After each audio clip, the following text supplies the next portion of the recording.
Namaskar. Today I'm here to discuss about rather analysis regarding the priority management. Statistics says 80% of the failure comes through non-identify of priority. Priority regarding activity, process, event, etc. In our household life, office, administration, sports, games, politics, everywhere, priority is the prime important. But we never give priority to the priority management. In the normal scenario, if anyone ready to learn management, that is financial management, sales management, supply chain management, business management, hospitality management, event management, marketing management, logistic management, project management, but never it is priority management. But in our whole life, priority is the prime and only the key management. In our house, the kitchen, office management, politics, even in the traffic management, defense management, everywhere priority is the prime important. Then what is priority management? Priority management is the system or process to identify and prioritize tasks and projects and then allocating resources to complete the activity or system. The main object is success, productivity, efficiency or sustainability. Ultimate, its utility through government, through economy, through business or individual. Everywhere our motto to succeed the system. The key discussion point of priority management. If we adapt priority management, what are the key points or key areas?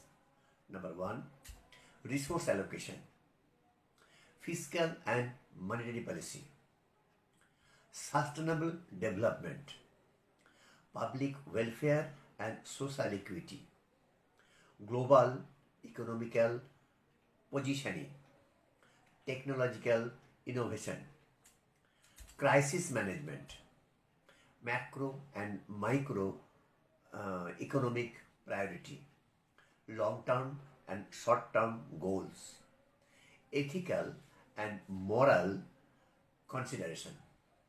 These all are the steps or main points to be discussed, but it is not possible for me the whole area discussed today. I want to discuss at least one point. This is resource allocation. What is resource allocation in priority management? When you discuss about the resource allocation, it is clear all resources are scarce.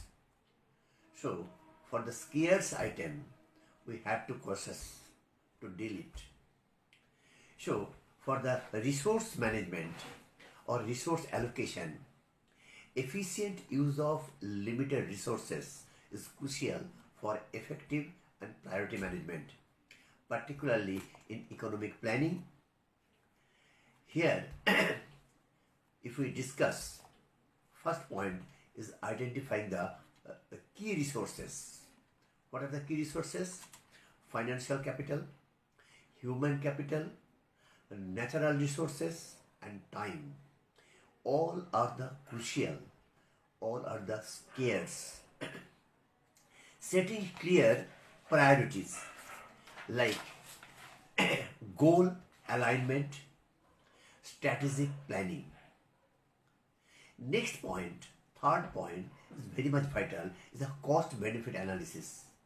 When we are in the economy or business, cost is a factor. So evaluating tariff trade-offs. And second one is the opportunity cost. Maximizing resources utilization. Maximizing resource utilization means productivity enhancement and minimizing waste. Resource allocation model. Resource allocation model based on the 2 points, zero-based budgeting and performance-based allocation. Next, another point is sustainable practices. It is very much vital, sustainable practices, as because our productivity, efficiency, everything for the sustainable. So in sustainable practices, the main 2 points are renewable resource use, that means prioritize investment in renewable resources to reduce dependency of finite resources. And next one is the environmental impact assessment. Evaluate the environment cost of resources, use of prioritize options and that minimize ecological harm. And next vital point is the dynamic reconciliation, adaptivity management and flexibility. Adaptivity management, that means continuous monitor outcomes and adjust resource allocation in respect of changing conditions of new information. And flexibility, maintain flexibility in resource management to respond of unforeseen challenges such as economic downturn or natural disasters. Next one is the stakeholder involvement. Stakeholders are the main factors for the business. So inclusive decision making and transparency.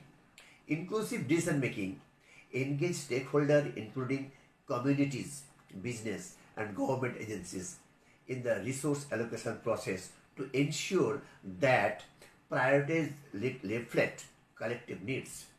And transparency ensures the rationale for resource allocation is transparent, fostering trust and accountability. Next vital point is the leveraging and partnerships. Here it is a PPP model, public-private partnership model. Everywhere, if it is public-private partnership model, then the development or sustainability will be high. So it is a mutual economic goal. And international cooperation, engage in the cross-border collaborations to share resources, knowledge and technology, optimizing resources to the global scale. And last one is the monitoring and evaluation. The main 2 points is the performance metrics and feedback loops.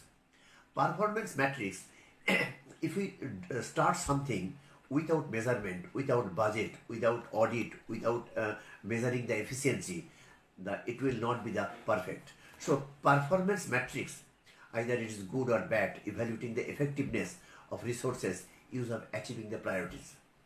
And feedback loop, create the system for feedback and continuous improvement in resource allocation practices. These all are the 10 parameters and steps for the resource allocation in priority management. Again, the other part, the next part, we'll discuss in the later, but I'm requesting to all of my friends, please think about the priority management it should be the one of the leading course of our system. So any sorts of activity to be activity and the process to be successful properly in effective way. I'm sure today or tomorrow priority management will be in our syllabus and it will be the complete course. I will come again in the next part. For the next part, another 9 part is there. So I will come very short. Please follow our channel for the next part. Namaskar.